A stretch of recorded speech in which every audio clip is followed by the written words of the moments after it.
ইরানের সর্বোচ্চ নেতা আয়াতুল্লাহ আলী খামেনির শেষ যাত্রায় কোটি মানুষের জমায়েত বিশ্বকে জানিয়ে দিল মৃত্যুর পরও আরও বেশি শক্তিশালী খামেনি। তেহরানের রাজপথ পরিণত হয় শোকের কাফেলায়। কালো পোশাকে ঢেকে যাওয়া রাজধানী, লাল পতাকার উড্ডয়ন, পাশাপাশি প্রতিরোধের স্লোগান, সব মিলিয়ে আয়াতুল্লাহ আলী খামেনির শেষ যাত্রা শুধু একজন নেতার বিদায় নয়, গোটা বিশ্বকে দেয়া ইরানিদের ঐক্যের বার্তা।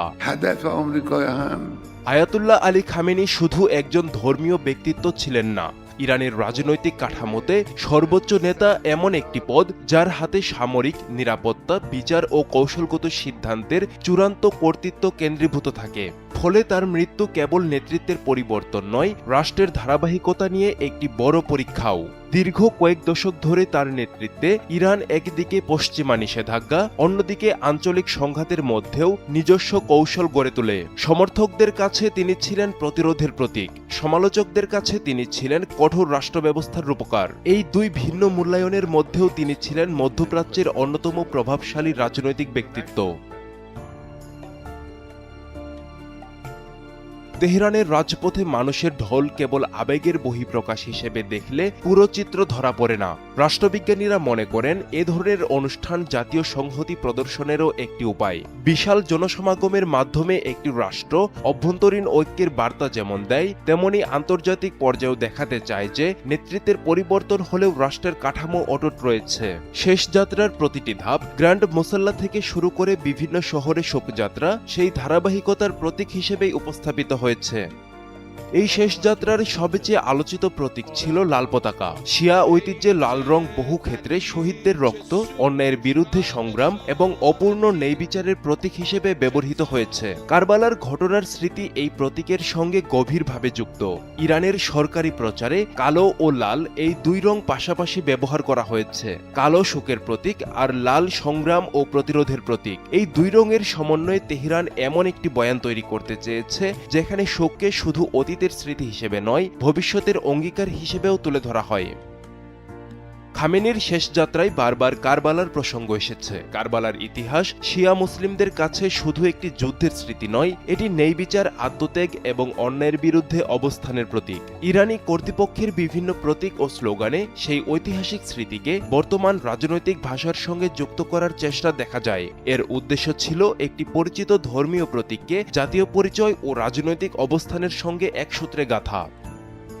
খামেনির মরদেহ বহনের জন্য যে গতিপথ নির্ধারণ করা হয়েছে তা কেবল ভৌগোলিক নয়, আদর্শিকও। কোম ইরানের প্রধান ধর্মীয় শিক্ষা কেন্দ্র, নাজাফ শিয়া ধর্মতত্ত্বের অন্যতম গুরুত্বপূর্ণ কেন্দ্র, কারবালা আত্মত্যাগের প্রতীক, আর মাশহাদ ইমাম রাজার মাজারের কারণে শিয়া বিশ্বের অন্যতম পবিত্র শহর। এই চারটি স্থানকে একই শোকযাত্রার অংশ করা মানে শিয়া ঐতিহ্যের প্রধান কেন্দ্রগুলোকে একটি ধারাবাহিক প্রতীকের রূপ দেয়া। বিশ্লেষকদের মতে এর মাধ্যমে ইরান তার ধর্মীয় পরিচয় এবং আদর্শিক উত্তরাধিকারকে আরও জোরালোভাবে তুলে ধরার চেষ্টা করেছে।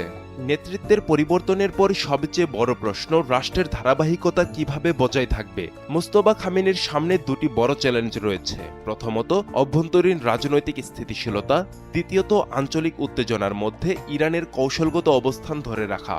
নতুন নেতৃত্বকে একদিকে জনগণের প্রত্যাশা, অন্যদিকে আন্তর্জাতিক চাপ, দুই দিকই সামলাতে হবে। ফলে তার প্রথম কয়েকটি সিদ্ধান্তই ভবিষ্যৎ রাজনীতির দিক নির্ধারণে গুরুত্বপূর্ণ হয়ে উঠতে পারে।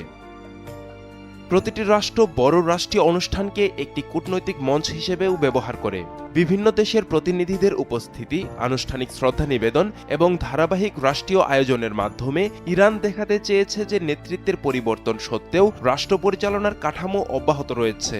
একই সঙ্গে দেশটির সরকারি বক্তব্যে প্রতিরোধ, সার্বভৌমত্ব এবং জাতীয় ঐক্যের বিষয়গুলো বিশেষভাবে গুরুত্ব পেয়েছে। এ ধরনের বার্তা শুধু অভ্যন্তরীণ রাজনীতির জন্য নয়, আন্তর্জাতিক সম্পর্কের ক্ষেত্রেও তাৎপর্য বহন করে।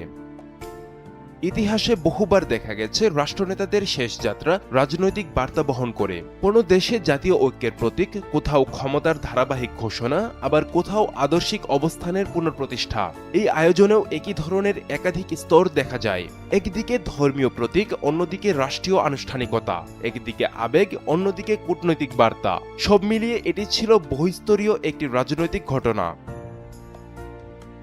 ইতিহাস এই শেষ যাত্রাকে শুধু একজন নেতার বিদায় হিসেবে মনে রাখবে না, মনে রাখবে একটি রাষ্ট্র কিভাবে শোককে রাজনৈতিক ভাষায় রূপ দিয়েছিল, কিভাবে ধর্মীয় প্রতীককে জাতীয় পরিচয়ের সঙ্গে যুক্ত করেছিল, কিভাবে নেতৃত্বের পরিবর্তনের মুহূর্তকে রাষ্ট্রের ধারাবাহিকতার প্রদর্শনীতে পরিণত করেছিল। শহীদ খামেনি এমন এক রাজনৈতিক উত্তরাধিকার রেখে গেছেন যার প্রভাব বহু বছর ধরে মধ্যপ্রাচ্যের রাজনীতি, নিরাপত্তা ও কূটনীতিতে আলোচনার বিষয় হয়ে থাকবে। লাল পতাকার নিচে শেষ হওয়া এই শোকযাত্রা তাই শুধু অতীতের স্মৃতি নয়, এটি ভবিষ্যতের প্রশ্নও। মধ্যপ্রাচ্য কি আরও সংঘাতের দিকে এগোবে, নাকি নতুন নেতৃত্ব নতুন সমীকরণের পথ খুলে দেবে? এই প্রশ্নগুলোর উত্তরই হয়তো নির্ধারণ করবে আগামী দিনের আঞ্চলিক রাজনীতির গতিপথ।